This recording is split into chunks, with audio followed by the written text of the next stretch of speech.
Welcome to the Chaos Plan, where the odds may not always be in your favor.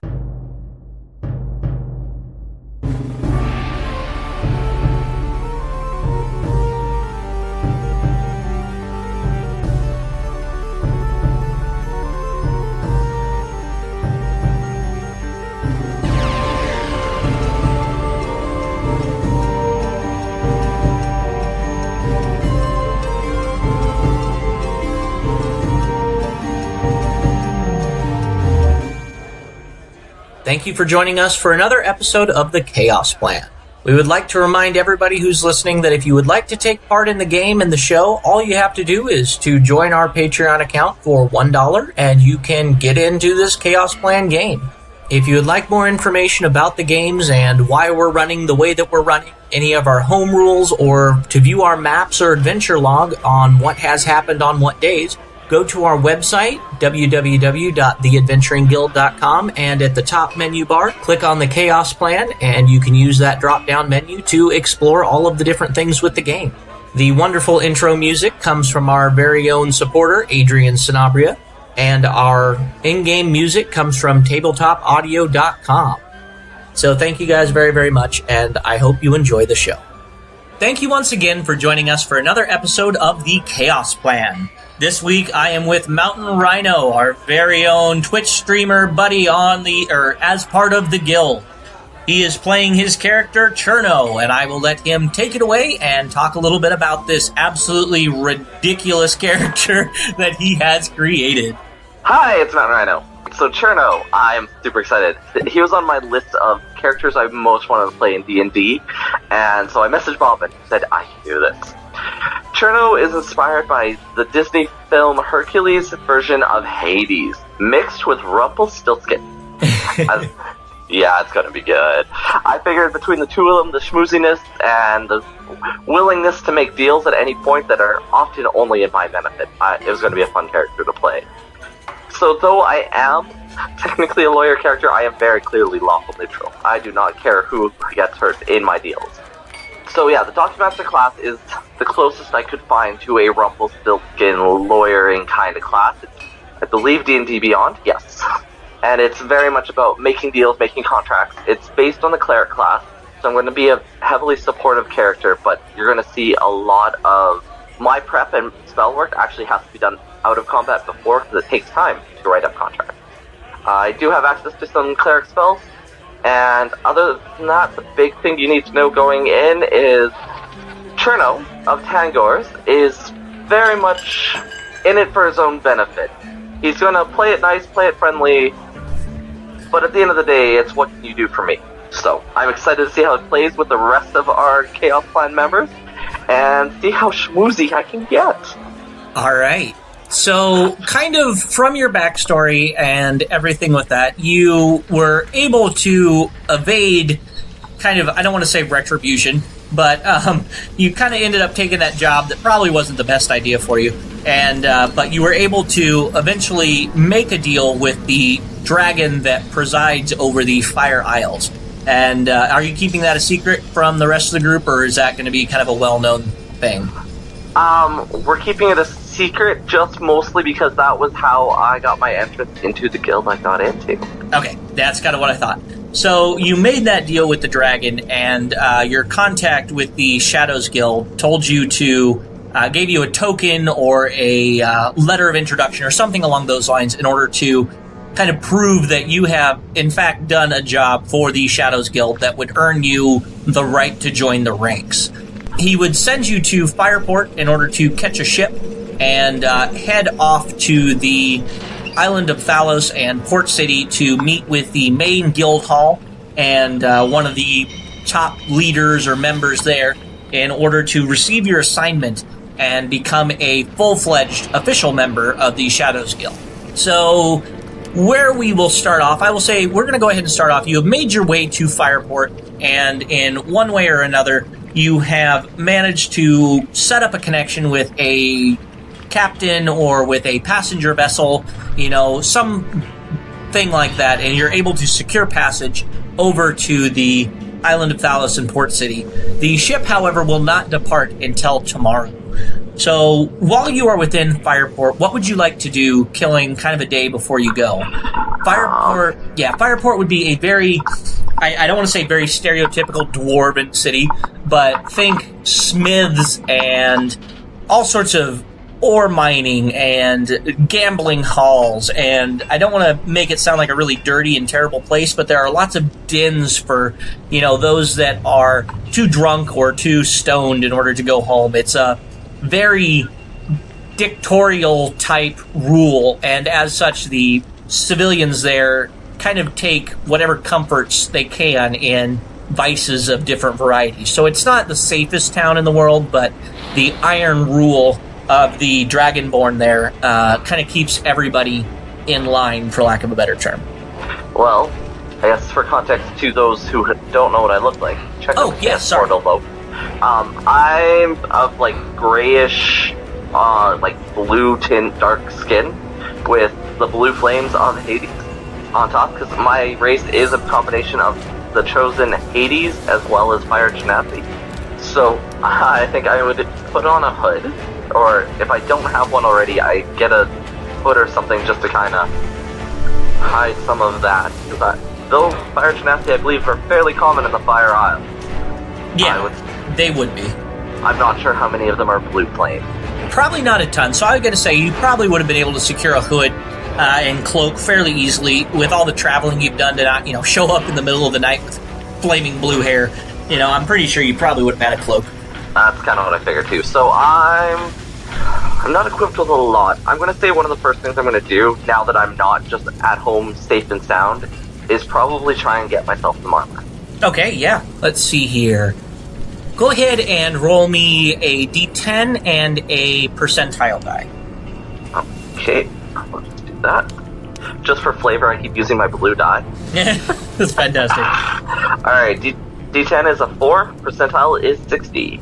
Okay, you see a very stereotypical dwarven smith here, and he is hammering away at what appears to be some sort of very large blade of some variety, something like a great sword or something along those lines, and there are several other assistants, it looks like, in front of his shop that are trying to peddle his wares to those on the street.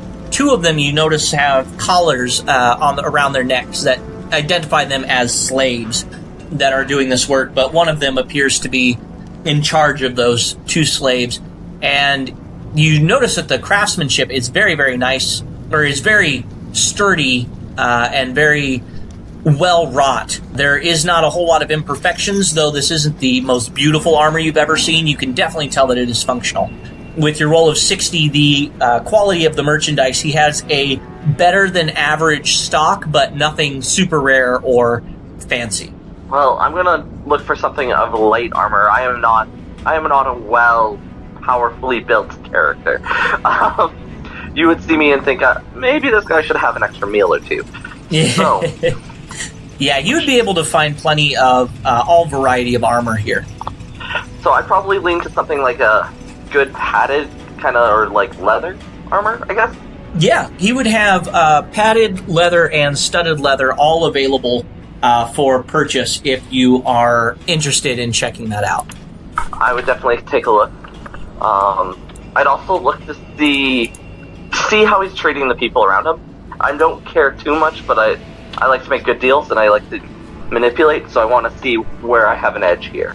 The dwarf is very, very engaged in his work, and he doesn't really look up and pay attention a whole lot to you standing, there looking. He's leaving that up to his workers.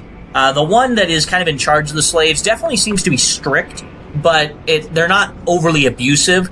The slaves that are here would be more along the lines of those who were so far in debt that they are selling a number of months, years, whatever, in order for a shop or whatever to pay off that debt. So they're not mistreated, but they're definitely worked probably harder than the average individual would be. You would know that the slaves would not be the ones actually handling the money transactions. They would just be, assisting guests with trying different blades, making sure that the armor that has been previously ordered has been updated. So the actual person to talk to in order to purchase anything would be either the blacksmith when he's not busy or that tiefling woman that seems to kind of be in charge of the slaves. Well, I won't, annoy a busy dwarf, so we'll go up to the tiefling woman, and I'll make my presence known. I'm not going to be like, help me now kind of deal, but I'm also not going to be subtle that I'm there. Okay, yeah. After just a moment or two, when she sees that you're not walking away, and actually paying attention to some of the different items that are there, she would come up to you and say, "Can I assist you with anything?"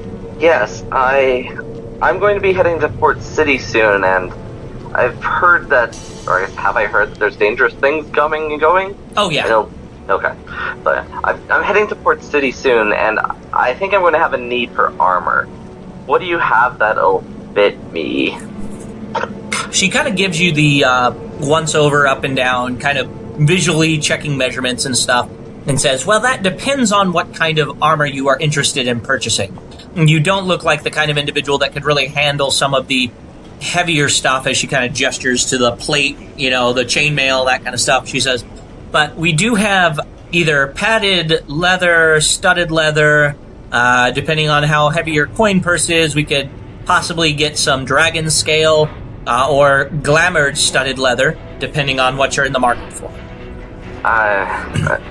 Some of that sounds too wealthy for my blood, so just simple leather armor would probably be fine.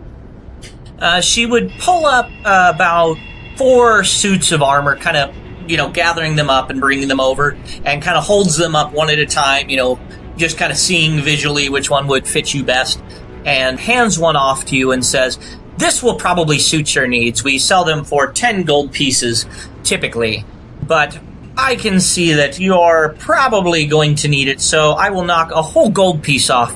So only 9 gold pieces." I kind of look at my coin purse heavily, just like, is it worth?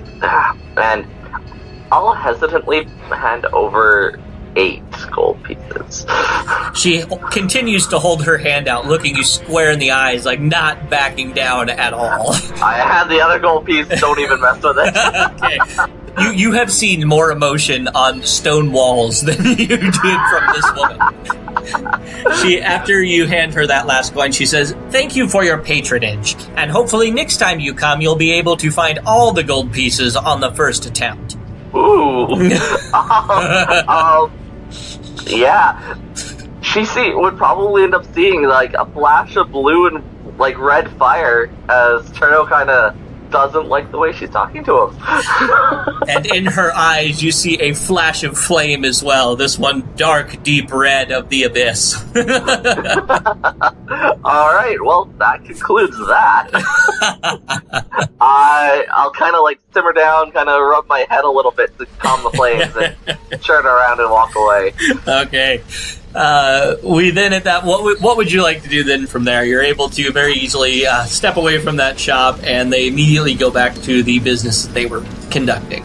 Don't want to piss off too many people. What kind of schmoozing can I do? I guess the first thing to do would find a place. So the ship's leaving like the following day? Correct, yeah. First thing in the morning, they'd be setting out. So I need a place to stay for the night. Correct. I will go and try and, I don't really care to like live in a hole for the night, so I'm going to go try and find some sort of middle ground inn. Okay, yeah, you're able to find, would you try to find something more quote-unquote reputable, or would you just find an establishment that looks like it probably is clean enough? A place good enough that I don't expect to be interrupted at midnight. Okay. This is the goal. Yeah, go ahead and roll me a d4. Alrighty. That is 4. Okay, you find a inn/tavern/everything called the Flaming Flagon. The Flaming Flagon. So, as you enter into this establishment, it's probably not the best and most upstanding facility in the world, but they look like they cater mostly to, I don't want to say regulars, but those that are not tourists in Fireport, those that are, here for business or something like that. And you see they have posted right on a board as you enter prices for everything, and they seem to be pretty middle ground. It would be 2 silver pieces a night, and that would also get you a mug of ale or mead or wine or whatever, and a modest meal. You can, of course, go up in price from there, but the prices start at 2 silver pieces, and it seems clean and decent enough.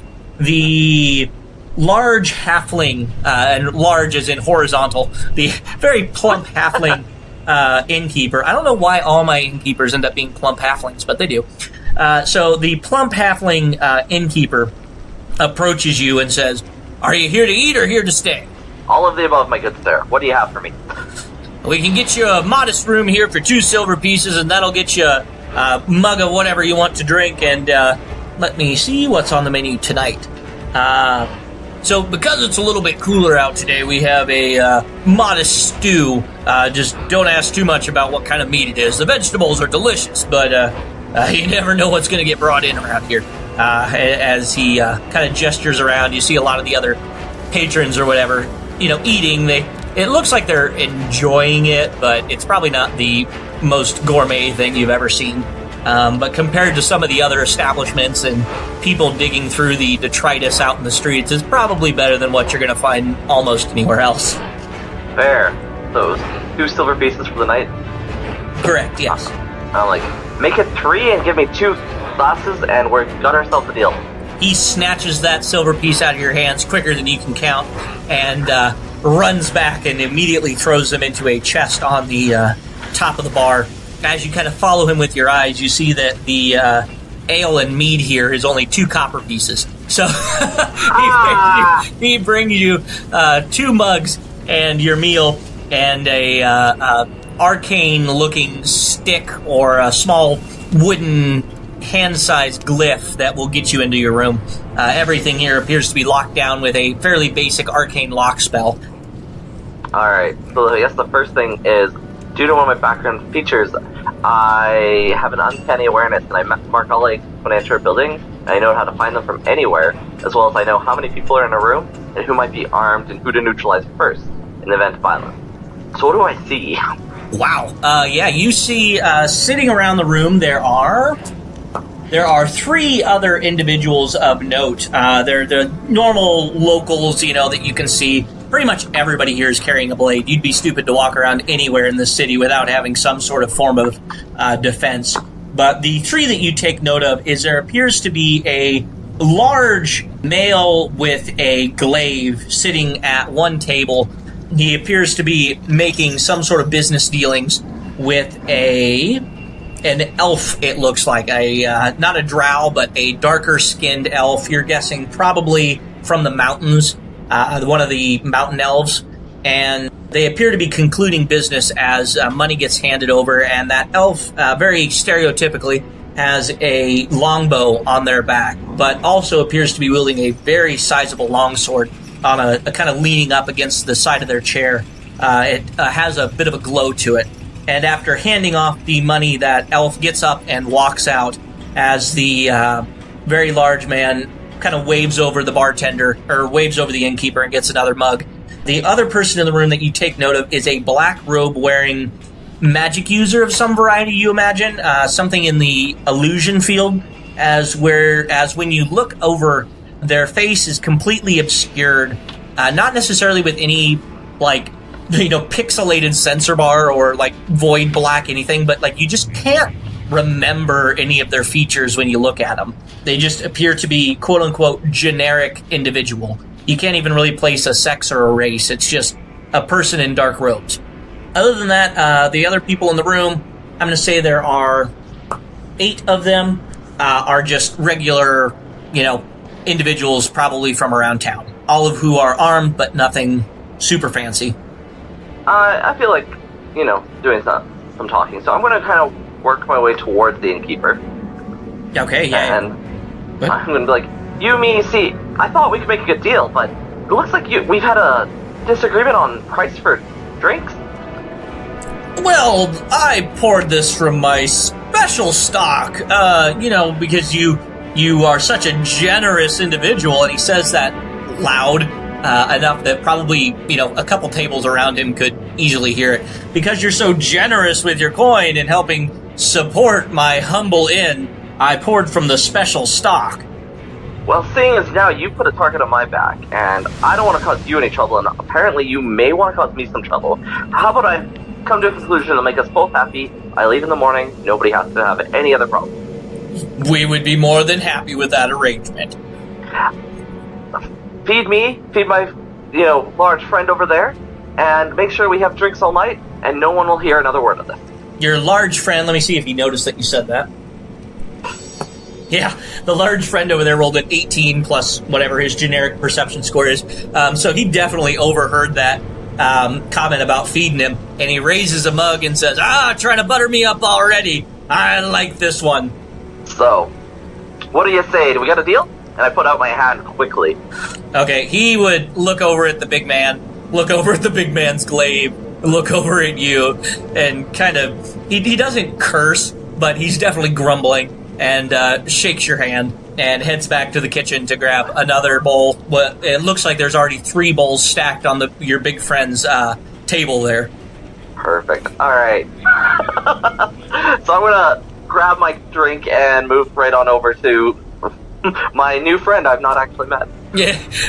He sits down and he says, "So I see you're already trying to get me to lower my prices on escorting you.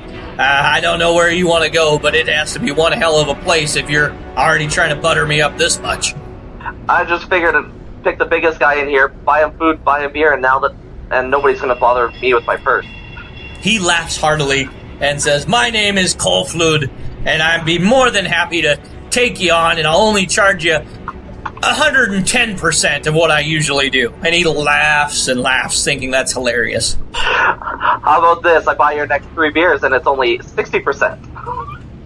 He slaps you and he says, "I haven't met somebody willing to talk up to me like that in a while. I like you. I'll make you a deal. Only 100%. Deal. So what is your rate? My rate, that depends on how many days you're going to need my assistance for. It's a rate of, roll me a percentile die. Okay. Trying to run away. 84. 84. Okay, moderate. So I'm going to say it's, we'll go with 5 silver pieces a day is what he charges. Yeah. I'll happily take the deal. All right, so where are we off to? Port City. Oh, damn. Had you told me that, well, I'm actually going to be heading out that way anyway, so I'll make you a deal. If you pay my voyage across, I'll escort you the rest of the way. Would I know how much the voyage is going to cost? Your fee has already been paid for by the Shadows Guild. So that seems like a good deal then. Okay, you guys shake on it then. And what all do you want to ask him about or talk to him about? Good question. So, Cherno's not really been an adventurer before, mostly kind of looking at books and stuff. I guess I'd first just kind of get him talking. Just tell me about yourself. What brings you here? What's the best thing you've ever slayed with that glaive? Okay. He really, once you mentioned what it was the best thing you've ever slain with the glaive, he really kind of scratches his chin and looks over at it and looks up in the air, and you can tell that there's some really deep thinking going on here. This is probably a subject that he is extremely passionate about. And he says, "Well, I had my legs half frozen in stone and managed to split the skull of a basilisk. I think that's probably my best kill that I've gotten thus far." Really? That's the best? A man like you, I'm sure you've done better. And obviously you haven't been face to face with one of the basilisks here on the Fire Isles. I agree, the ones that you find up in the mountains and whatnot elsewhere are small compared to these creatures, but I've seen one that nearly froze a dragon wormling in place. And look, I can roll deception of this, but I look completely surprised and bewildered. Though I guess I would be partially, because my guy's been pretty small school, little ports and villages and stuff in the past. So. Yeah. And you would know that basilisks here on the Fire Isle are a much bigger threat than they are kind of elsewhere. So that would be a fairly decent accomplishment. That would be something that, somebody around level 6 to 8 would be able to accomplish, with a, medium difficulty. So, alright. And I'll just, kind of slap the table, wow, okay. And so why the glaive? What made you choose that? This here is Maverly, and she is my pride and joy. I won her in a bet against one of the greatest fighters in the Fighters Guild. And if you want, you can tell he's a little bit sloshed at this point. So if you want, go ahead and roll an insight check as he's describing all about Maverly and his adventures with this glaive. Alright. Use the fancy metal die. Ooh, insight would be... Oops, wrong button. 15. Alright, you can definitely tell that he's embellishing this just a little bit, but it's probably got enough truth to it to be halfway... you can count on the story about half as much. So he probably ended up getting it from some powerful fighter or whatever, but probably not the most powerful in the Fighters Guild, And half of his exploits are anatomically impossible to do with a glaive on some of the creatures that he's slain. But, for the most part, it's probably a plus something weapon, maybe has a magical effect or two on it. You're judging probably a rare enough item that it would have a name of some variety. Probably not Maverly, but possibly Maverly. Exactly, yes. So then I'll be so headed off to Port City to find your other love? Aside from Maverly?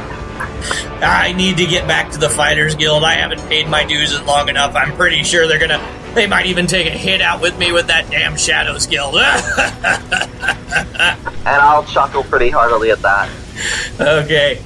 Since you are a Documancer and it's technically a cleric, would you have any holy symbols out? No. Actually, first question to you then, just kind of context-wise. Uh-huh. I guess I forgot to ask. Do I have Documancer, class already then? Oh, yeah, you would already be a Documancer. We're starting with level 3, so you already have all your basic stuff, your magic and that kind of stuff. You would already have access to that. You just wouldn't be, quote-unquote, well-known for it. You would be kind of like a better-than-average town guard as opposed to a hero. Okay. Because, one thing the Documancer class doesn't go into is, in the Documancer domain, what would your holy symbol be? So I'm going to assume that's just like a seal. Office of the whatever seal. Yeah, probably. You may worship, one of the gods of knowledge or something like that, maybe, but not necessarily required to do so. What would their, holy symbol be? Gods of knowledge would be like the scroll or a book or something along those lines. Maybe I'd say either like a scroll or an open book probably would be the holy symbol. We'll say I have one of a scroll then. Okay, he would. Would you have it out and presented, or would you kind of keep it tucked beneath your armor or something like that? I'd have it out because I don't see any reason why I wouldn't. I don't think I know of any reason people have against, domain of knowledge. Yeah, that would be a very neutral domain. Neutral in the civilized side as opposed to the primal nature side. But, so you would... he would take note of your holy symbol and say, I'm assuming you're on your way on some pilgrimage to the temples, it looks like. Of a sort. I'll say. Just completely, smoothly. Okay. I've never been much on reading, but I do like reading accounts of some of the other heroes out there, some that wish they lived up to my legend.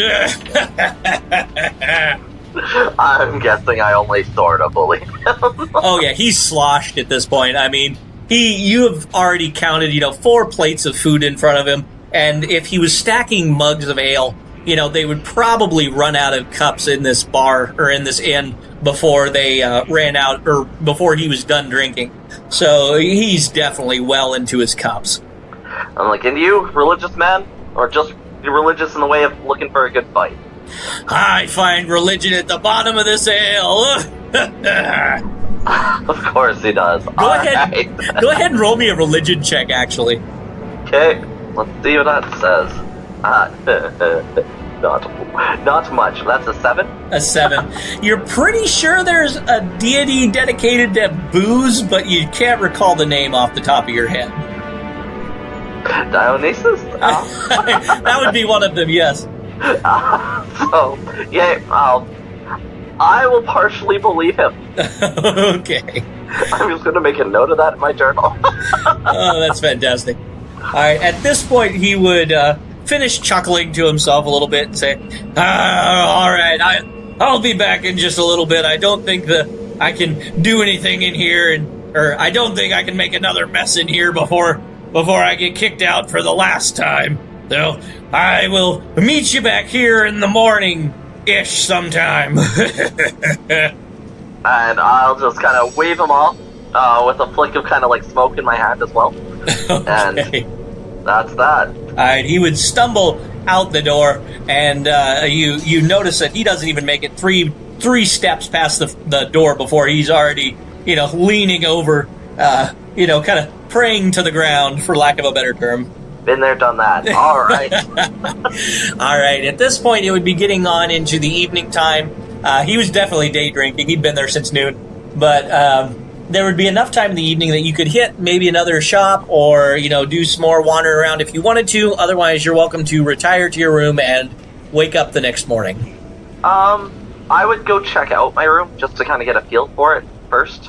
Okay, yeah, you walk up in that little stick sigil thing that he gave you. Once you get near the door, it kind of like a key fob. It unlocks the door with an audible click, and you're able to enter in. It's a very standard room they would have. Okay, this one's a little bit nicer. So the mattress that you're sleeping on is an actual mattress. Not necessarily the best cloth, but probably something like burlap or whatever, stuffed with down or feathers, something along those lines. And it does have a small chamber pot and a wash basin there. And that would be basically it. It would be a fairly small room. Let's go 10 by 5, kind of like a hallway almost. And they're pretty packed. You can tell by the sigil on the door that either the innkeeper or one of his relatives or something like that is a magic user of some note, not necessarily a super strong one, but has at least some magical ability. Because I'm a little excited, having listened to all of the Chaos Plan episodes, to get to Port City. I'll say I'll take a small wander around and then come back. All right, yeah, as you wander through the streets, since it's evening time, the halls of gambling, the houses of ill repute, the different bars, the other places around here of less than good alignment are definitely busy, and the streets are fairly packed with those that are drunk and trying to escape the realities of their lives wander about. After you finish wandering, you... Before I get back, I have a quick question. Yes. Is there... Because you had us write a bunch of stuff in our backstory, Is there an opportunity for me to just make one Dragonborn stay, not someone already down on their luck, but like the guard or anything, just make the day a little worse without it actually coming back to bite me?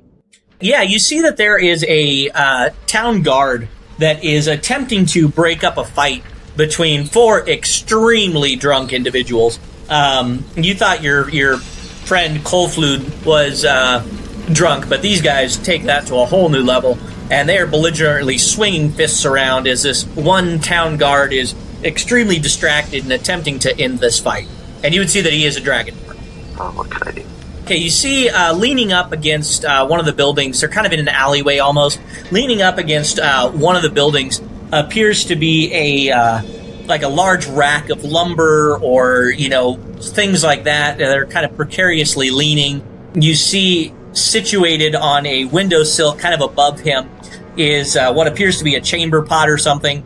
Looked like somebody was about to dump it, but then they saw the fight and the people below and decided to just leave it there. You would see that there is another bar just right around the corner, and it looks like the people inside are very rowdy and loud, all of humanoid races, but not like Dragonborns. So there's probably a little bit of hatred because the Dragonborns kind of are in charge of this area. And all those people are super loud and drunk.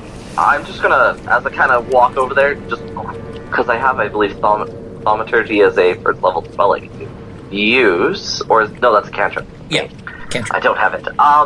I'm just going to just quiet, as I'm kind of walking over there, point to the guard and be like, I heard that guy just took the last beer. Okay.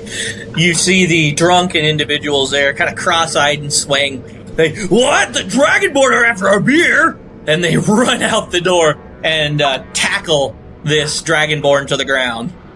Alright, I will hang out. I guess, like, they roll stealth, just, like, hide in the corner a little bit. Yeah, go ahead. If you're trying to stealth from the guard, you will have advantage because he is extremely distracted at this point. I'm going to try and use my Misty Step. Ooh, yeah. Just move to another corner, like in a puff of, like, very animated smoke kind of deal.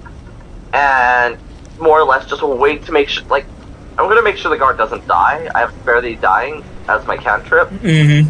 So I'm going to make sure I didn't lead to his death, but otherwise, let him have what's coming. Yeah, he is more tender than ground beef at this point. You know, steak to ground beef terms, he is a very, very tenderized. But other than that, he is still breathing, if not completely unconscious. Alright. I'm okay with that. And I'll head back to the inn. Okay, you wander back to the inn, and nothing really of note happens. You definitely feel the weight of karma. You get back to the inn with, you get back to the inn without a problem, and you're able to go upstairs. The patrons at the bar, that strange black-robed individual, seems to have disappeared, and there's only one or two individuals left in the inn that appear to be locals that are just chit-chatting with the innkeeper while they're all three, you know, the innkeeper included, are drinking all together. Perfect. Alright, so then I will give a knowing glance towards the innkeeper, and then just kind of work my way up the stairs. Alright. You get up to your room. Are you going to kind of sleep lightly, you know, to keep an eye on things? Or are you going to try and drag something up and put it in front of the door to barricade it? Or what are you going to do? Oh, to have an alarm spell. Give me half a second. Okay. No, I don't have anything that can really defend me too much. I guess I'm going to make sure I've got a defense contract prepared. Okay. Which is, it automatically activates whenever an opponent's attack on you is declared. A copy of this contract appears in front of him or her with a quill. It basically states that the attacker understands and agrees with the possibility that he or she can be harmed by taking this defensive action. And then they have to choose if they're going to sign it or not. So I'll make sure I have one ready to go. It takes about an hour to write, so if I hadn't had one prepped already, I'll have one now. Okay, yeah, I'd say you probably wouldn't have left home without having, you know, an oh shit just in case are ready to go. So I would say, yeah, you're able to, you know, set your quill and pen right next to your bed and unfurl the scroll just in case and call Perfect. It a night. Yep, and that'll be it. All right. See here. Yep, nothing happens in the night, and you are easily able to wake up in the morning as the ringing of hammers from the smiths nearby and the bustle of the people outdoors wakes you very early in the morning, just as the sun is beginning to rise. Alright. Yeah, I'll make sure I've got... So, just as that's kind of doing that, I'll make sure I've got a defense contract ready to go, as well as a couple... We'll say a few defense contracts and a few healing contracts. Okay. Or the healing contract, I guess I'll have one. It takes a day to write that. Or no, it lasts for a day. It does not take a day. So each morning I can choose a person. So I'm going to write that one out for Koflud. Okay. So he's going to have one show up to him, I think, as soon as we meet. But that's just the way that works. So. Okay, yeah, you head downstairs and you see that Koflud is sitting at the same table that he was the other day. Seems to have already started with a mug of ale. And is chowing down on whatever the innkeeper happens to be serving. Perfect. So, I'm going to, I guess, sit down with him and look at the innkeeper. I want to give him a look kind of like I'm expecting him to serve me without me paying, and see how that goes. He kind of scratches his nose and looks down at the bar and looks up and looks at Koflud and grumblingly... He will bring you only half of the normal breakfast portion and a mug of ale that looks a lot paler than what your friend has. Oh. Okay, so I'm gonna, raise my mug up to Koflud and be like, "Good morning. The beer the ale this morning just seems weak, don't you agree?" And I'll, hand it to him to, try a sip. He snorts and says, "No, that means he's pissed off at you. He adds some water to it." That's fine. And I'll drink it anyways. More hydrating. Yeah, exactly. Kill the hangover by mixing water in. That just seems like a good business practice, honestly. Yeah. All right, so you're able to eat, and you get all the contracts figured out that you need to. And he says, "All right, I'm ready to go. Is there anywhere you need to stop before we head out?" I just need to grab a bit more parchment, some ink, and a couple extra quills. Okay, yeah, as you leave the inn, you stop by one of the shops. You're able to pick that up without a problem. I'm assuming we'll just go ahead and say that it's part of your background stuff, because I don't want you to have to spend too much money on stuff that you should technically already have. So you... yeah, there you go. Yeah, you're able to get the parchment, the ink, the extra inkwell, a couple more quill pens, and you head on down to the docks. Awesome. All right, so as you get closer to the docks, you see Colflude kind of... He doesn't really have Maverly sheathed, since it's a glaive, but takes Maverly off of his back and kind of slows his walk just a little bit, saying, "I'm not getting a good feeling about this." Because you notice all of a sudden around you that the streets are a lot more deserted than what you normally expect. Alright, I'm going to use that lovely feature, I guess, and so any exits I need to be notes and how many people are around, etc. What's the radius? It just says in a room, so I don't know if it would work here. Not really. With the street being empty as it is, you see that there are lots of alleyways and dark, open shutters around you, but you don't see anything super noteworthy or sense anything super noteworthy as far as people. You do sense that there's, stray cats and that kind of stuff nearby, but no people. Okay. Colflude continues to slow his walk just a little bit, and after getting kind of in the middle of a crossroads type area so you can see down both alleys, he tells you to get ready, and he shouts out, "All right, I know that you're there. Come on out."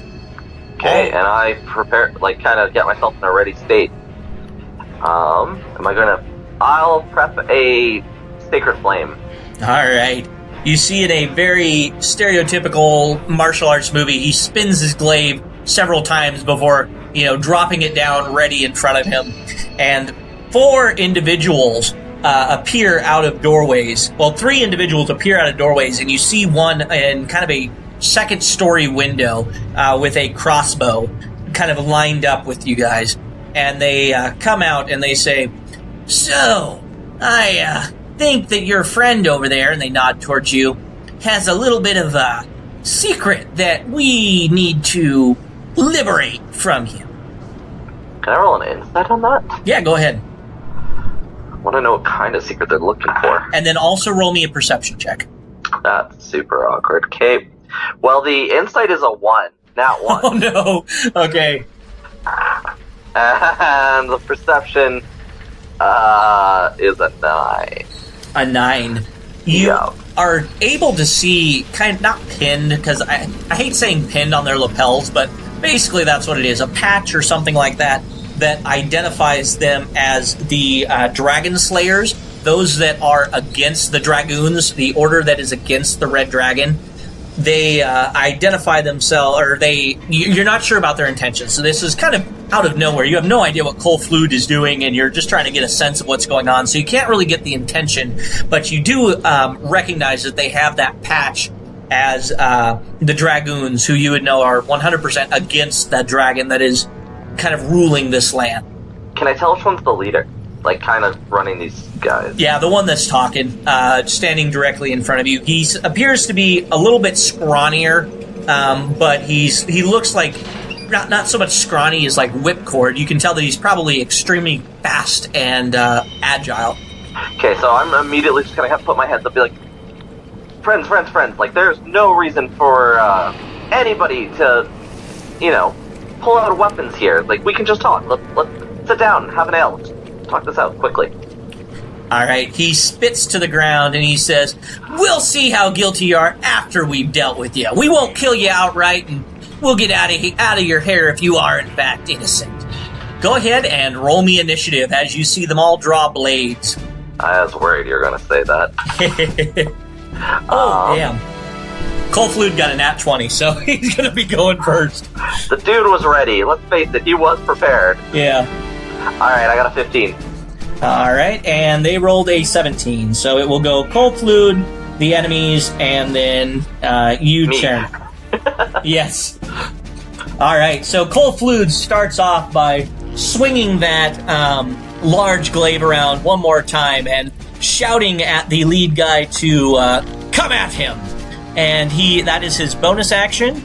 And so they need to make that creature, so the lead guy needs to make a saving throw against his DC, and he has, on a fail, the enemy has disadvantage on any attacks against a target other than him. So, that failed with it's charisma. That still fails. So, the lead guy basically has been taunted by Coldfluid. And that was his bonus action, so Coldfluid is then going to charge forward and slash down at the leader. Perfect. Oh, damn. That nat 20 was kind of the only good roll I'm going to get with that. That was a 5 plus 4, so that does not hit his AC. The little guy is able to dodge out of the way of that sweeping blow down. We then move on to the enemies. The lead little bastard is going to attack Coldfluid, having seen him, or having been attacked by him. And that will miss. Coldfluid has a high enough AC that a 13 does not hit. One of the guys next to him pulls out a longsword, or had a longsword out, as well as the guy next to him, and both try to strike at Coldfluid. One of those will get through, and one of them will miss. So with the shaft of his glaive, he is able to block one of those strikes of the longsword, but since his guard was up, the other one strikes low and is able to get through his defense and deals 8 points of damage to Coldfluid. Okay. The one in the window, though, has got his crossbow trained right on you, and Cherno, he is going to release an arrow, or a bolt at you. That was 13 to hit. Yeah, it hits. Alright. It deals to you 3 points of damage, but I need a Constitution saving throw against poison. 9. I take it I am poisoned. No, it does poison damage, not poison. Oh. So you take 2 points of poison damage. Alright. Alright, we then move on to you, Cherno. I am going to... No, activates automatically when an opponent's attack on you is declared. My defense contract is going to activate. Oh, okay. So, before I take my damage, I guess, basically, yeah, like I said, they can choose to sign it as an action with a quill and continue the attack next round, or suffer the consequences. So a piece of paper just floated up as decides he's going to hit near the crossbow. Okay. And a piece of parchment just shows up in front of his face. Okay, and he has to sign it, you said, as an action? If the target chooses, as his action, he can either sign it or ignore it and try and attack me anyways. Okay, and what happens if he signs it? He signs it, -2 to hit on all attacks for the remainder of the battle, because of the floating contract in front of his face. If he chooses to ignore it, all physical attacks and spells cast towards me fizzle out for the round. Okay, he will try to ignore it, so then it is ignored for the round, correct? Yeah. Okay, so as he's trying to swat this parchment out of his face, his crossbow bolt goes off in the air and fires off into it slams into a building behind you guys, completely missing. Works for me. Alright, we then move on to Coldfluid. Coldfluid is going to go ahead and... Oh, sorry, that wasn't my action. Oh, that was his action, that's right, sorry. No worries. My action, I am going to tear up a weapon contract. Oh, okay. So it requires concentration. You tear up a weapon contract, do a specific incantation. You summon the weapon as an animated object. Ooh. Your weapon appears with a small puff of smoke and flies towards the nearest enemy and starts attacking. It uses base stats only, and has bonuses if the weapon itself has. Oh, I think I have to own the weapon. Well, I'll let you tell me.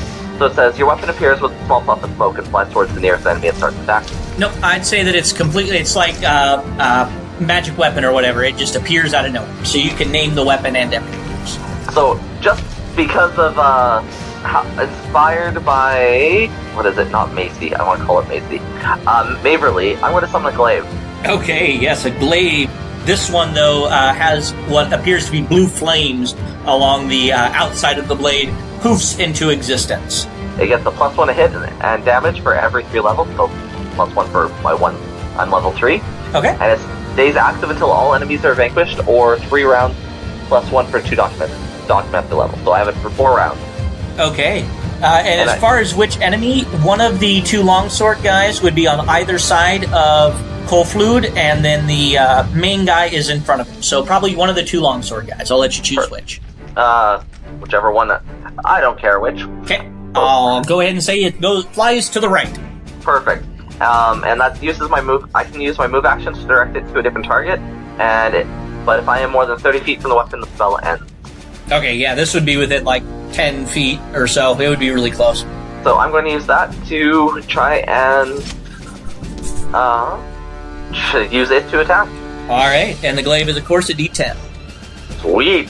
That's so much more powerful than anything else I can wield. Yeah. That's only a 3 to hit. No. So wait, I have to roll to hit. That was a 3. I rolled damage before I rolled to hit. 16 to hit. 15, yeah, that will very easily cut through his hide armor. Perfect, and then it was 3 damage. Okay. He is not looking great, not bloodied, but getting close to it. Perfect. And I'm going to... This says that you can use the move action to direct it to a different target, but I haven't done that. So I'm going to kind of move back 5 feet.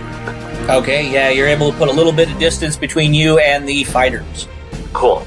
Alright, we then move on to Kolflud, and Kolflud is going to shout out the name of Maverly, and all 3 of them need to give me all 3 of the enemies need to give me a strength saving throw.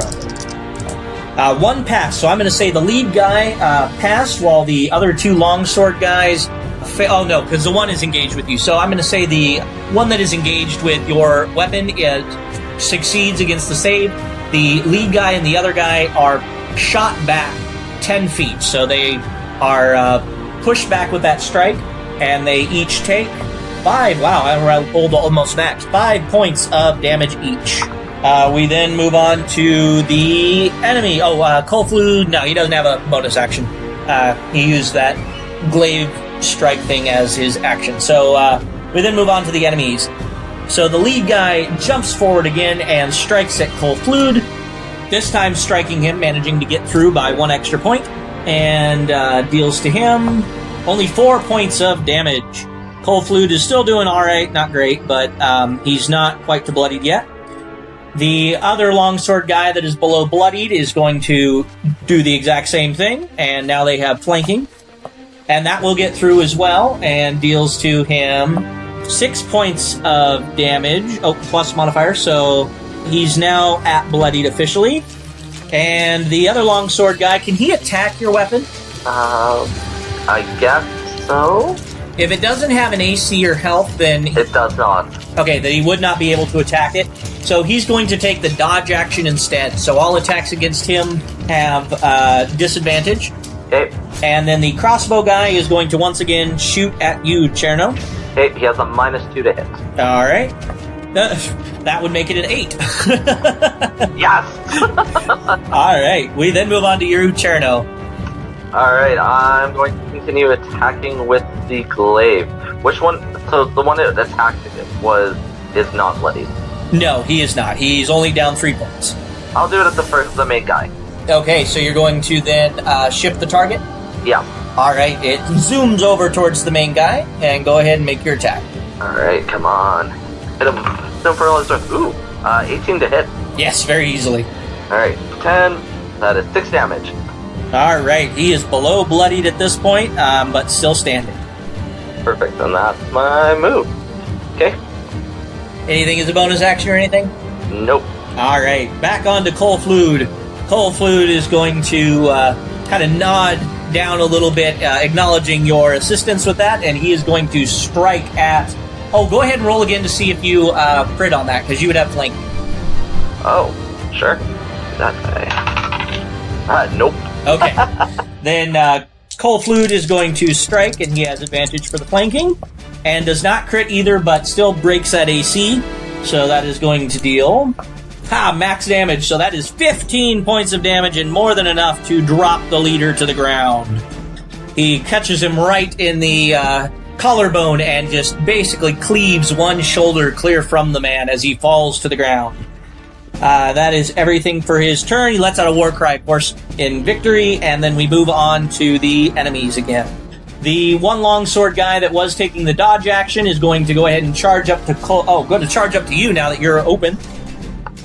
And that's going to hit with a 13 plus 3. Oh, yeah. And deal to you 5 points of slashing damage. Alright. And then the other longsword guy is going to attack Cold Flute. He no longer has flanking, so that will definitely miss with a 5 plus modifier. And then the crossbow guy is going to line up another shot with you. That's going to hit with an 18. Oh, minus 2, so then that would be 16 total. Still hits, though. Still hits. And deals to you 4 points of damage, and I need a Constitution save. Okay. Come on. Better saving throw than last time. 15. Alright, that is more than enough. You feel a burn where that bolt grazed the side of your arm, but you're able to just kind of wipe it off and keep on fighting through. Okay. We then move on to you, Cherno. Alright, how far away would the guy with the crossbow be from me and my weapon? Yeah, he would be up in the air on the second floor, so we're going to say about 10 feet up, and we'll go with about 15 feet to the window, so with the diagonal, roughly about 20-25 feet. Perfect.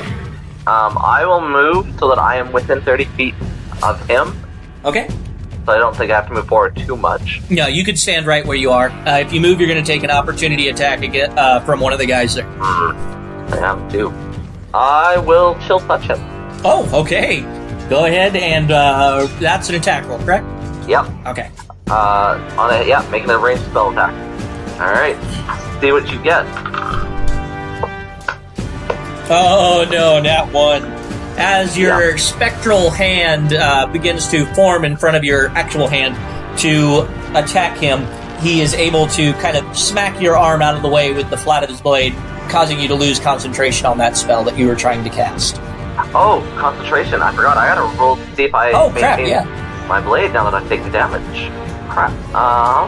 It's half or 10 or half of the damage taken. Okay, half of the damage is. So do I just roll and I have to see if it's over that? Yes, and it's Right. Constitution. Constitution. Yeah, the spectral. Good thing I was trying to use something other than spectral blade. That definitely fizzled out. Okay. Not called spectral blade, but it's what it is. Yeah. Yeah. So good thing I tried to do that because I lost concentration. Okay. Fairly new to using those. So yeah, I tried to do a chill touch, and that didn't work. So that is my whole turn. Okay.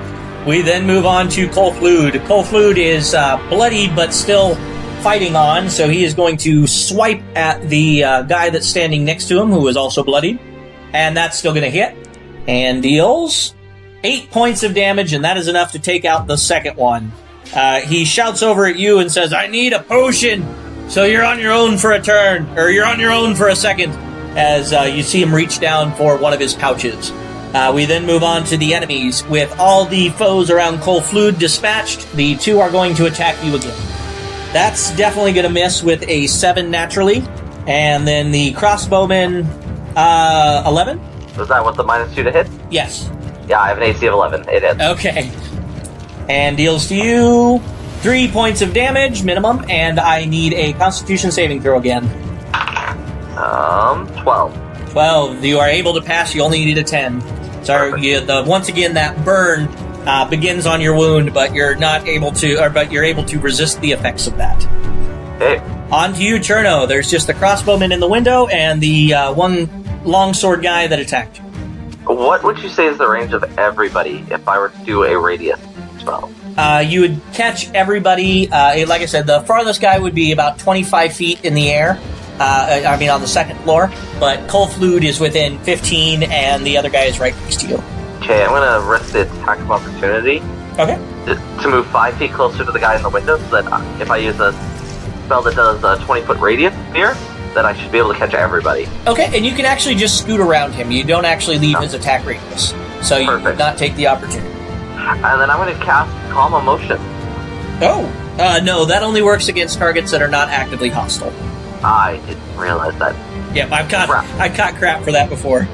Crap, that was my big move here. Yeah. Alright, in which case, I'll just do, I'm not within range to do to touch Cold Flu, so just seeing if there's a limit on how many times I can use Chill Touch. It's cantrip, so unlimited number.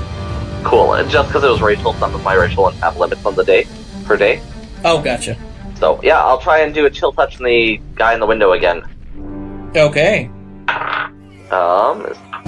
That's a 12 plus my intelligence modifier is plus 2, so 14, 15 to hit? 15 definitely hits, yes. Cool. I am going to look at damage on Chill Touch. I didn't even look. A D8.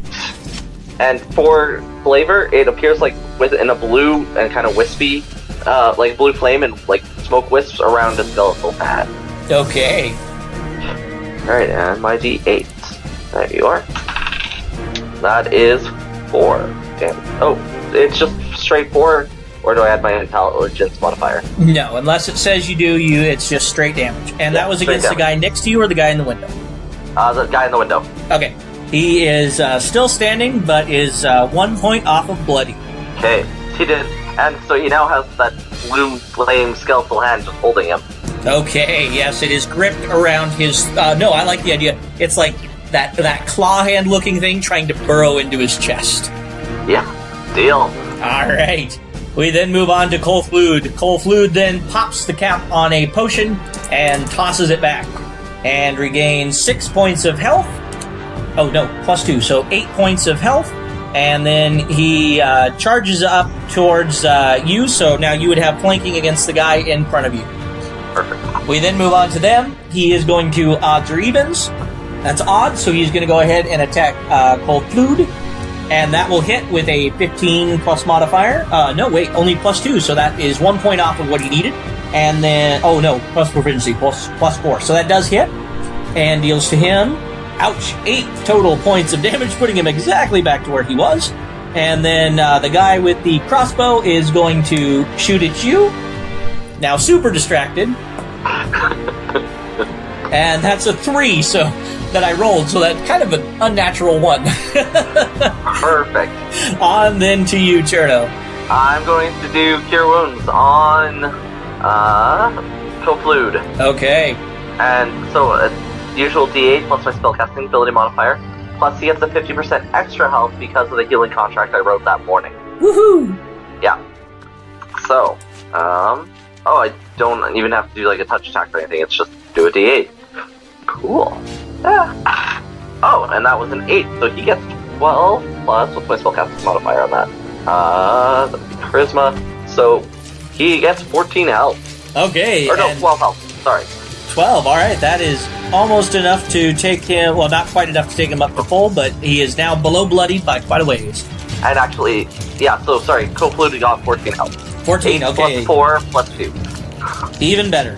He's only down 6 health points then. Perfect. Alright. That's my turn, yeah. Okay, back to Kolflud. He gives you an appreciative nod and swings Maverly once again, but this time you can see that he is definitely channeling something into this swing a bit stronger than what would be normal.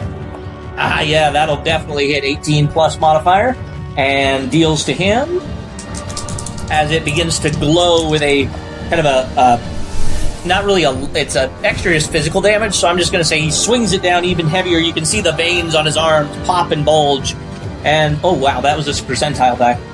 66 points of damage. That would have been fantastic.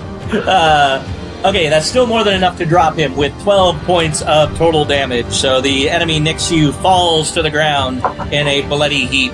There's just the one in the window, and it is his turn. He is going to go ahead and duck and run. So he cuts out of there and disappears into the building. It is on to your turn. Alright, I am not going to let him get away with that. Can I Misty Step that to him? Or 30 feet into the window? Yeah, you're able to get up into the window. So you Misty Step up into there right as you see a figure dash into the hallway at the end of the door. Or, at the end of the room, there's a hallway there. He dashes through. All right, I'm sure that you're going to apply... Sorry, there's definitely a puppy chewing a squeak toy beside me. Yeah, that's awesome. I can totally say that there's a puppy in there chewing on a squeaky toy. That's hilarious. I'm going to try and chill touch him again. Okay, you would catch him right as he's leaving, so I'll go ahead and have you make that at disadvantage. Okay. A 14 plus... Yep. Intelligence, so 16 to hit. Yes, very easily hits. All right, then I do a D8. No running from me. 7. 7, that is more than enough to drop him, and the other spectral hand grabs him by the back of the neck, and he falls to the ground as your second spectral hand brings him down. Perfect. Everything goes quiet then.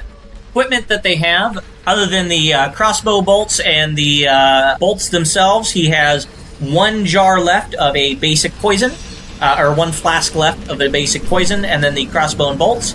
The guys on the ground have 2 long swords. The other one has a dagger.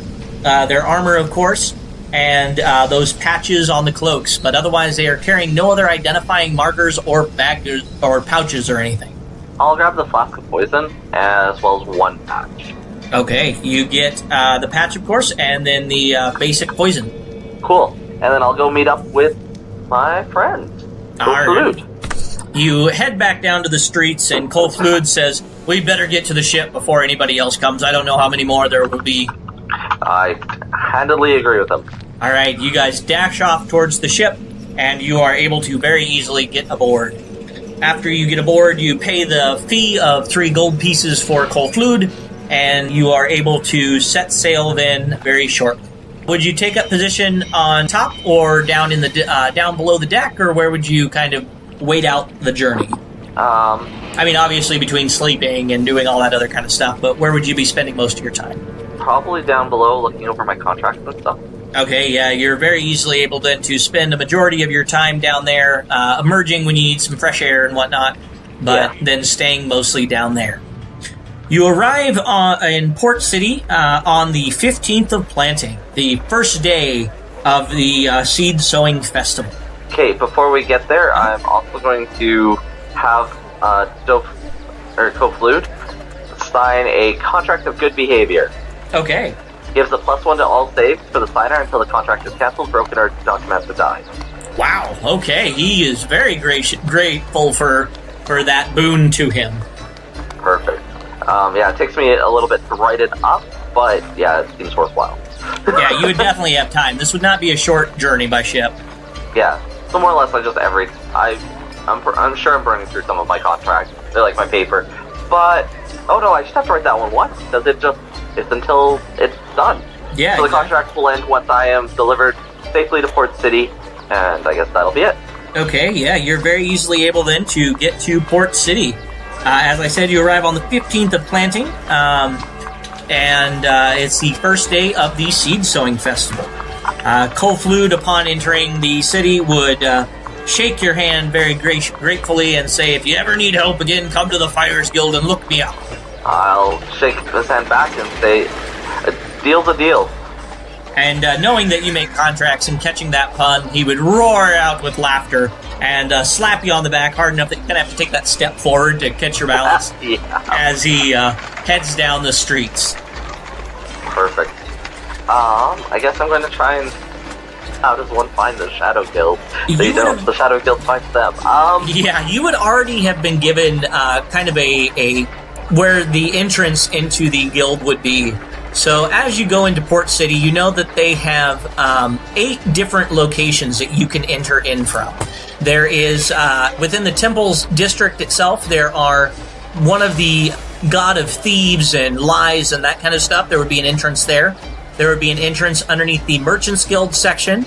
And then there would be an entrance basically in every main district of the city other than that. I'd probably avoid the Temple one because I don't want to be associated there. And there there would be one fairly close to the docks as well, in the warehouse area that you're at. I would just go for that one. All right. Yeah, you duck into the first entrance, and you're able to follow the fairly well-marked... You just keep looking for the strange scratchings on the side of the walls. There's no 2 of the scratchings really match, but the scratchings themselves have significance. You can tell that some of it's just regular graffiti, but the ones that are marked as the Thieves Guild, you are able to pick out as being too well placed. And so you're able to follow them through the different winding passages until you get to a very large cistern with a, very much think Skyrim with Riften, a large cistern in the middle with all sorts of tables and beds and desks and stuff situated around.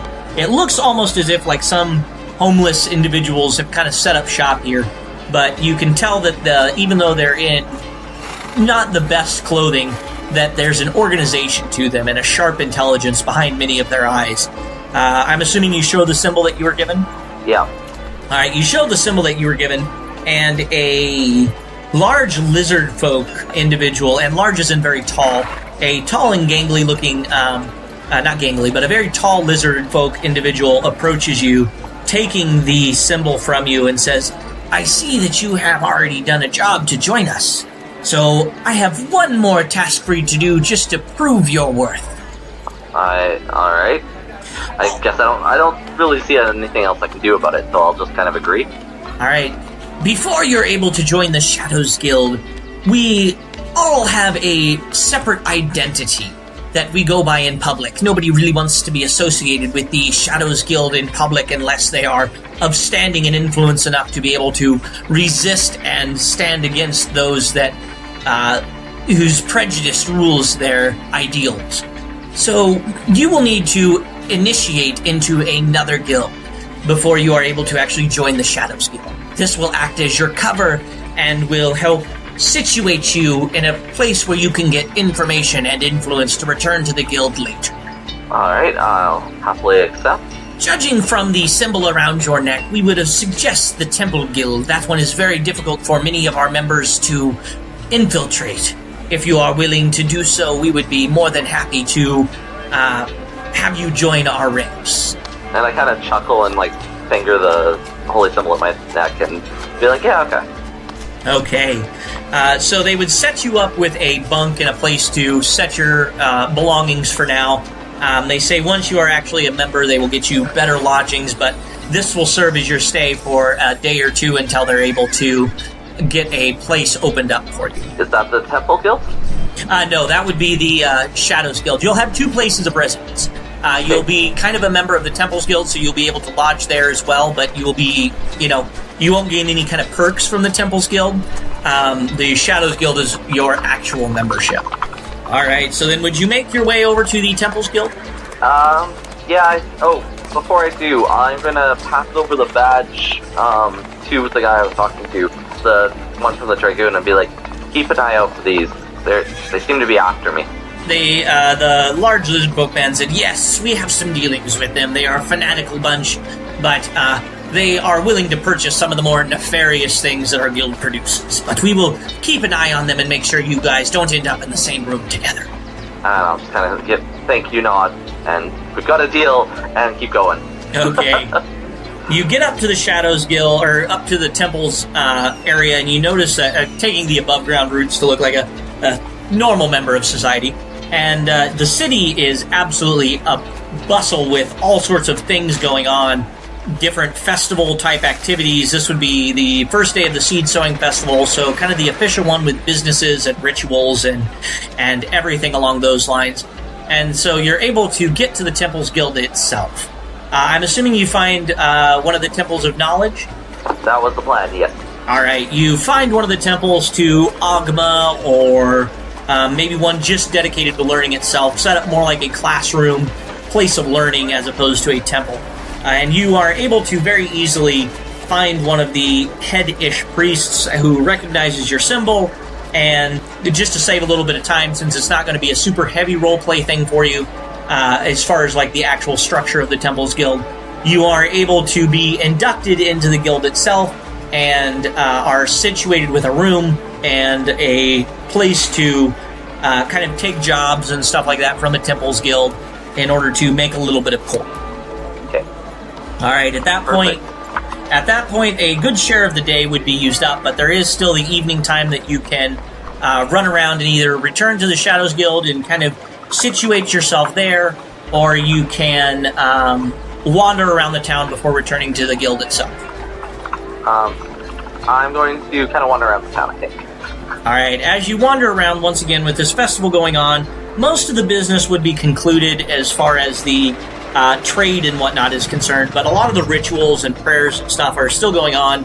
The Temples Guild would say, if you're looking to make a little bit of coin, we could offer you a gold piece if you're willing to help pass out some of these pre-written blessings and that kind of thing. But other than that, it's mostly just people running around in more formal attire. I will take that offer.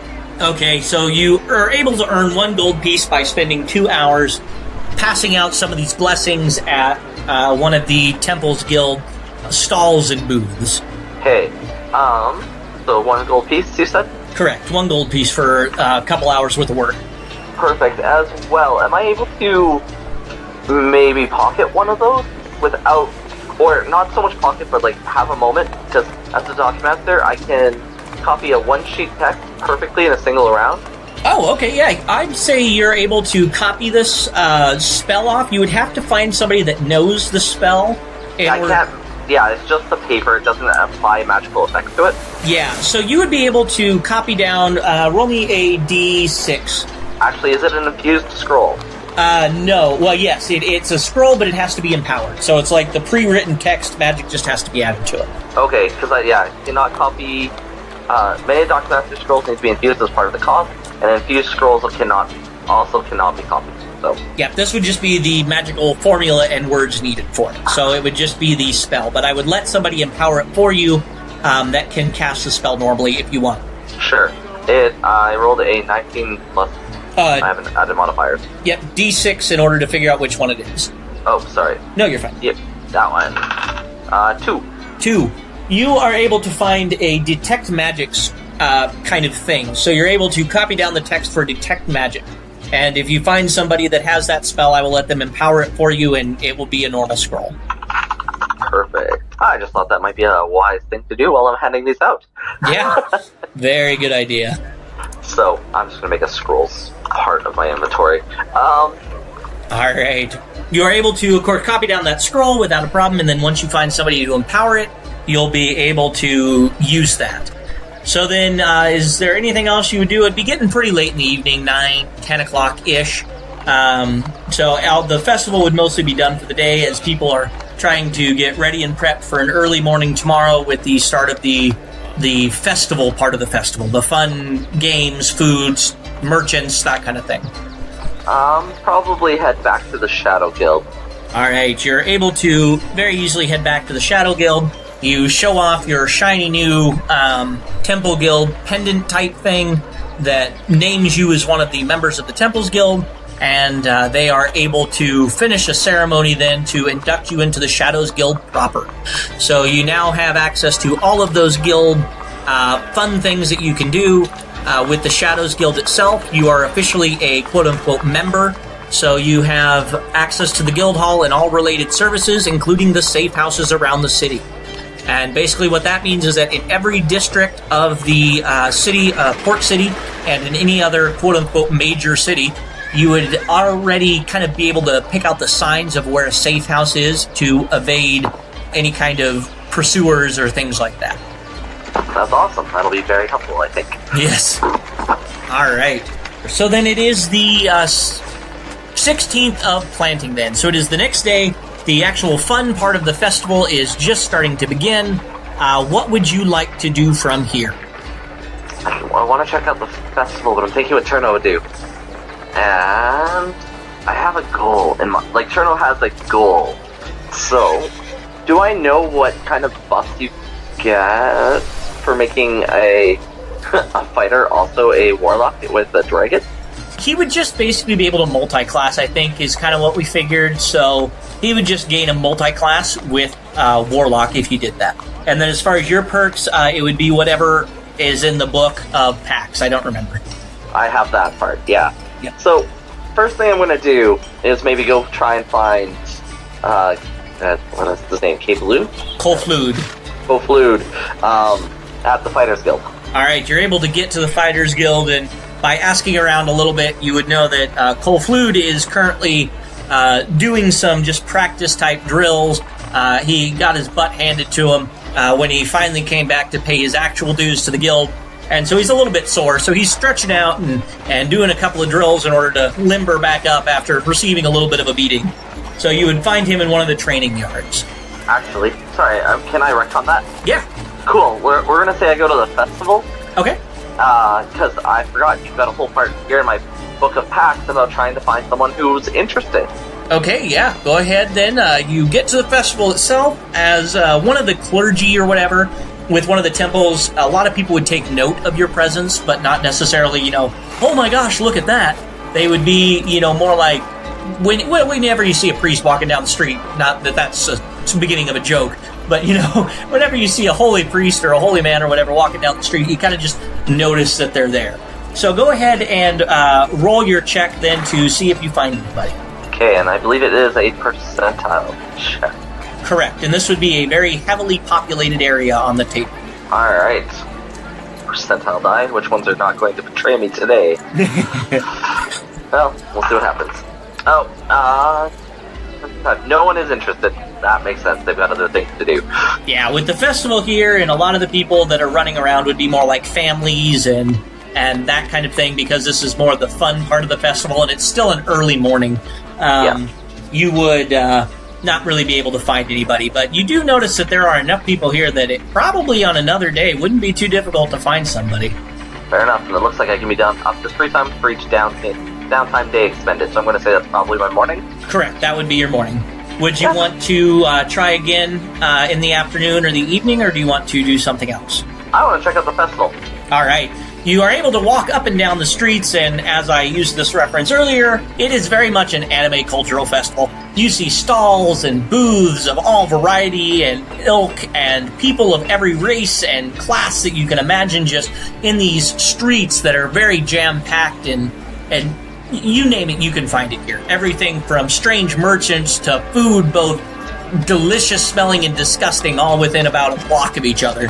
So that would be kind of the main drag area between the guild hall area and that main road going down to the docks. If you go up towards the main guild type district, it diversifies a little bit, with the Merchants Guild having more of the farming type stuff up there, being more of an official commerce location. You know that the blacksmiths of the Fighters Guild are very, very busy. You know that the druids around the Mages Guild are also very, very busy, handing out blessings and spells. The Temple Guild is, of course, doing the exact same thing that they were yesterday. If you were to head down to the dock area, you would see the actual, them setting up the large bonfire for the end of the night. You would see different displays of different farming techniques and equipment and stuff like that. So kind of where would you like to go? Kind of where, the market area. Okay, yeah, that main drag, you walk up and down that main drag. You're able to spend basically about the full afternoon around there. Go ahead and roll for me 3d20. Or no, excuse me, 3 percentile die. Alright. I happen to have exactly that many, so... Okay. Let's see what happens. Alright, the first one is 3%. Okay. 65. Okay. And 71. Okay, and then because I'm letting everybody get a legendary merchant on this, go ahead and roll me a d20. Alright. Do you want to pick a color between green, silver, bronze, or green, silver, teal, and white and blue? Let's go with teal. Teal, alright. My favorite. That's a 2. A 2. Oh, this will be fun. Okay, so as you're walking down the street, the first thing that you run into is a younger half-elf female who appears to be pushing a very small cart. And on this cart, there are drinks of all variety, alcoholic and non-alcoholic, just kind of peddling these kind of drinks, probably from one of the local taverns or inns. And she has a very wide variety of things there. There's also small bars, smaller food-type things, rolls and sweets and that kind of thing on this cart. And they all look very, very well. I'll grab a sweet. All right. For 1 copper piece, she would hand you a large kind of a sweetbread. Not necessarily a scone, but something fairly close to that, with some sort of, glaze on the top of it. And she would give you a smile and continue on down her way. And as you bite into it, it is very, very flavorful. And you are able to take note of the name of the restaurant-type place on the side of it. And you know that it is the Dancing Leaf is the name. And it looks like, since she's a half-elf, probably in the Elven district on the other end of town. Okay, that's awesome.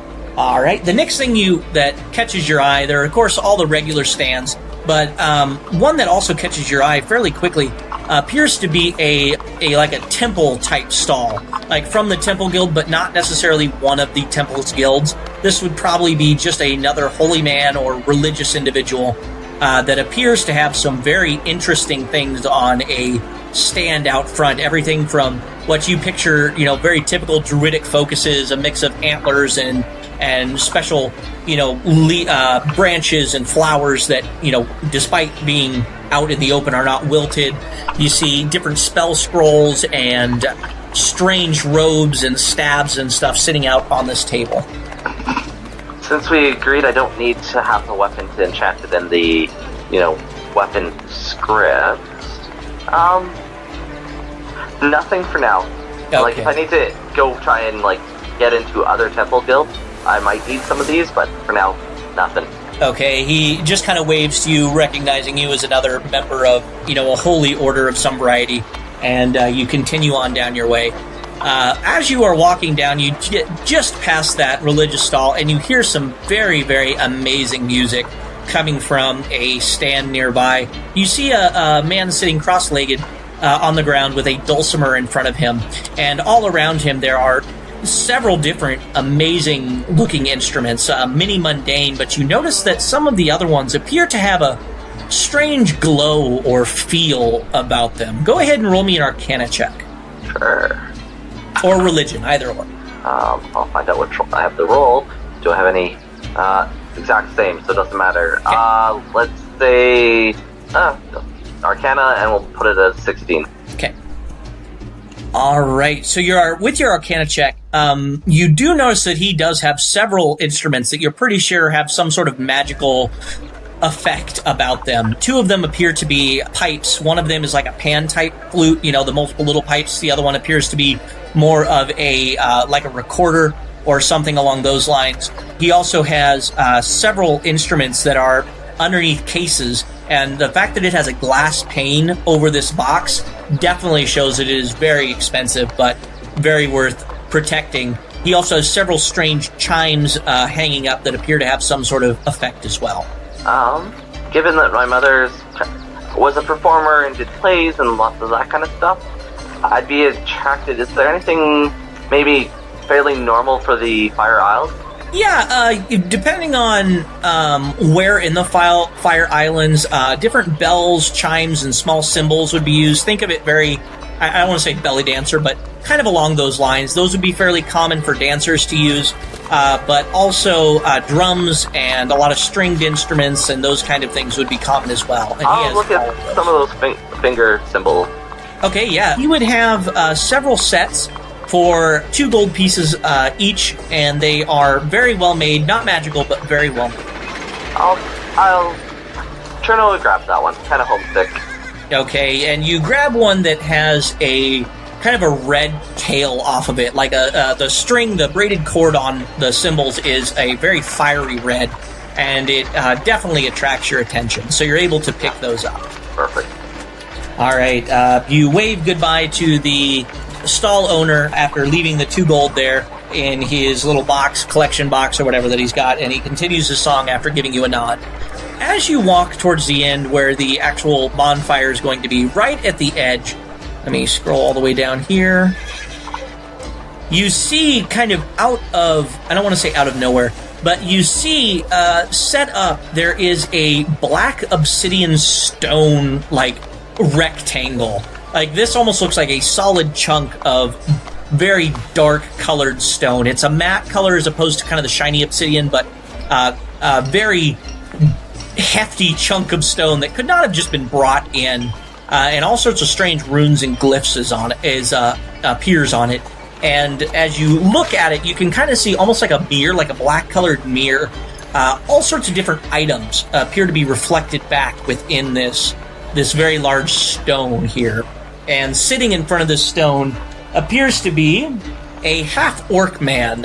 You see he's got tusks or whatever sticking out, but not a full orc. And he is wearing robes of deep, deep purple, almost a black-colored purple. Okay, so I have Underchild and Gravesights. Do either of those play or Death Speech? No, he would not be dead, but he is definitely otherworldly. You would not picture him as being a native to this area. Okay. And any of those symbols probably aren't primordial or draconic or celestial? You would notice that there are symbols of those, but they appear to be written in such a way that they are a spell of some variety.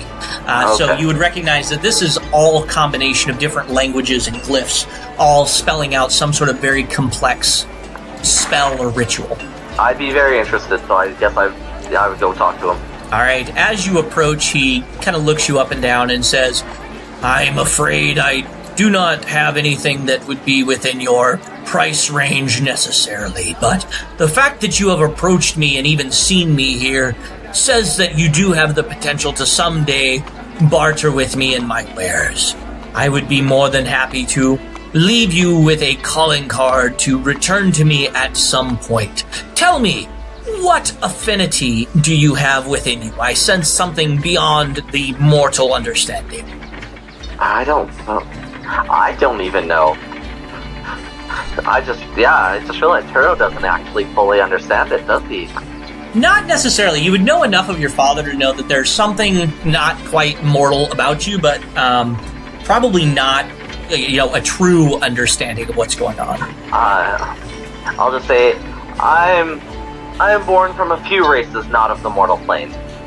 He would wave his hand over the top of this altar-like thing, this very large stone, and reflected back, you see several potion vials reflected back that have all sorts of different strange liquids and gases within them, all undulating strangely. You see a gemstone that looks like an eye, that as soon as you turn your head to look at another item, you think you see it blink, but when you look back, it looks exactly like it did. And you see a flask, an iron flask, that appears to have a small trail of smoke from underneath a very when you anime like the seals, over like the paper seal over the top, kind of this strange smoke filtering out from underneath of it. He says, all of these items could someday come into your possession should we meet again. And I've definitely be attracted to the smoky bottle, and I will just kind of nod, I guess. Okay, he would say, I can tell your blood is calling to this one, and he would pick up a small chunk of stone, but it is a very smooth, not necessarily a marble, circular, more ovuloid, more shaped a little bit, and he would flick it to you, and he would say, upon wanting to do business with me, break this chip and I shall come to you, but this will be the only time I give you one of these. Make sure you do have the coin necessary in order to do business. And what kind of coin should I be looking for? He chuckles and he says, if you have to ask, you are not able to afford it. Okay, I'll just kind of nod, partially confused, but... A lot of the magic items you would know increase by 10 times, so a normal common type magic item would be around 500 gold, and then, uncommon items would be around 5,000, and rare would be 50,000, and very rare would be 500,000, that kind of a thing. So it would be a very expensive trade. Okay. And that flask that you were looking at is probably on the very high end of that scale. So aim for 50k plus gold before calling. Correct, yes. Okay. Or one hell of a favor or item in trade. Oh, he trades in favors, does he? Not necessarily what you're offering, but it would be more along the lines of, should you end up in the debt of, or should you end up with a favor from a very powerful being, you could possibly trade that. Okay. And he would, after you catch that little chip, he would, and he answers your question, he would wave his hand across the top of the altar and it would disappear along with him. Okay. All right, so then do you head down to the festival area, getting close to evening time? Probably, yeah.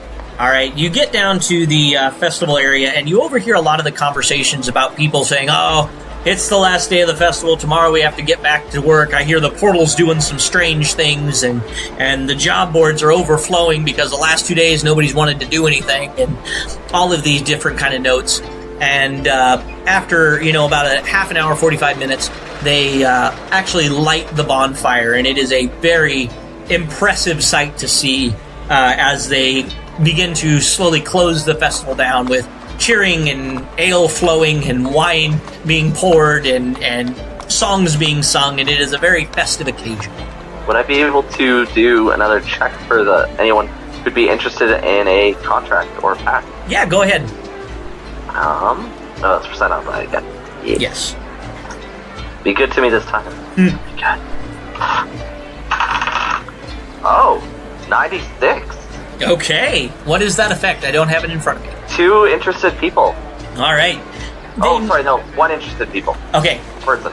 All right. You notice that there is a very wide-eyed looking, I don't want to say like youngin', but he's definitely on the new edge of being an adventurer.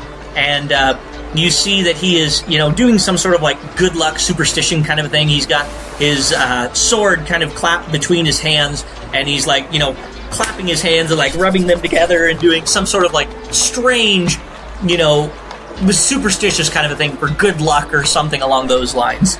And you notice that he is doing this very, very fervently, and after a couple of minutes he claps his hands again and starts rubbing them again and doing some sort of thing. Would you approach him? I want to be smooth about it. So I'd wait until he's kind of seems to be done and or looking around. Okay, after he continues this a little bit, he kind of holds up his blade and he's kind of watching the reflection of the light in the blade, and then he notices kind of your blue glow behind him, and he turns around with a little bit of a start and says, oh, are you one of the fire spirits? I've been calling to them this whole time. I'm gonna be such a bad person. Can I cast Produce Flame? Yeah, go for it. It's a cantrip. It is. So I'm going to cast Produce Flame. I'm not going to use it to attack, so it's just going to produce a dim light, and as per who I am, it's going to be, of course, flavored like blue flame. Okay. And I'm going to have it light up across his sword. Okay, yes, it does light up across the sword. He says, oh, I knew it!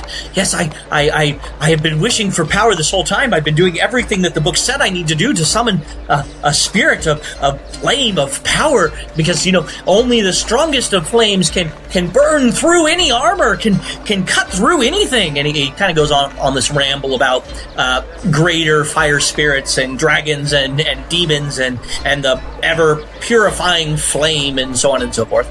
So, I'll just be like, well, I have some friends that can give you the powers of fire. I know some people, and I know dragons who can give you the ability to breathe fire, just like a dragon. Okay. Well, he's like, yes, that's exactly what I want. Here, and he kind of cuts his palm, and he's like, I'll sign the deal. Christ, child. Yeah, he's very, very naive, very, very desperate for power. I see that. So I'll kind of grab his hand, kind of wrap it quickly, and just kind of pull him over. It's like, let's talk. My friends, they only deal with the most devout and the most willing. Oh, my soul! Yes, my soul. That's fine. Who needs that? All right. So, I guess. So you have a few options. I can introduce you to the Fire Lord himself. Emix or Imix? Either one. So I'll go with Emix, the Fire Lord himself. And I have met and spoke with Valagos, the great ancient red dragon that resides over the Fire Isles. In fact, I just came from there now. Oh yes, the great ancient dragons, for sure! That is exactly what I need! Dragon fire, yes! Like one of the old dragon knights! So I can make you a couple of deals. You can either have the power to breathe his flame breath. I think, it doesn't tell me how many times a day, but it just gives him the effect. Once per long rest, I think, isn't it? Yeah. It just doesn't say, so it just says. Oh, active effect costs 2 points. Okay, so I don't have... Oh, those are the powers that you can use. I was thinking of the actual pact. But yes, no. He would, oh yes, being able to breathe flames upon my sword and strike with the hot steel. Yes, that's exactly what I want. Or you become a warlock of him. Oh yes, one of his servants power. directly. Yes, exactly. That is what I need. The power of the dragon to given to me directly. Yes, exactly. Alright. So, I will need an hour of your time, but we can do it. Okay, yes, he follows your instructions over the course of that hour, and you can sense that he is some of his power. You can sense that he's having some sort of conversation with this dragon in his head. And after the contract is sealed, he shakes his head and says, I need to hurry to the fire isles immediately. Thank you for your help. It was a favor to me as well. Thank you. All right. Your name?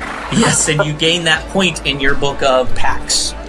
What is the kid's name? Oh, the kid's name is... Let me randomly figure it out here. His name is... Ooh, I like this one. It's very... Wow. Is Arthas. Arthas, of course it is. I know, right? Foreshadowing to come. Yeah. No kidding. After that contract is done, the fires and the coals of the bonfire are starting to simmer out, and everybody begins departing. Do you then head back to the guild? Yep. All right, you head back to the guild after having expended the use of your Book of Pacts to seal that deal. You are mentally exhausted from that effort of communing and channeling that power, and you collapse into a very satisfied sleep. And we will end from here, and you will be able to join in a group game adventure next time we get together. Sounds amazing. Thank you. Yep, thank you very much, Rhino. This was a ton of fun. Oh, poor Arthas. Exactly. All right, I'll talk to you later. Sounds good. Talk to you later. Bye. Thank you for listening to this introduction of the Chaos Plan. We hope you really enjoyed it. I know this is a ton of fun for us here. And we are open to bringing in absolutely anybody that wants to. Just join our Patreon account, and we promise that you will be a part of the Chaos Plan game. You will get an intro mission like this, and then at least one group mission.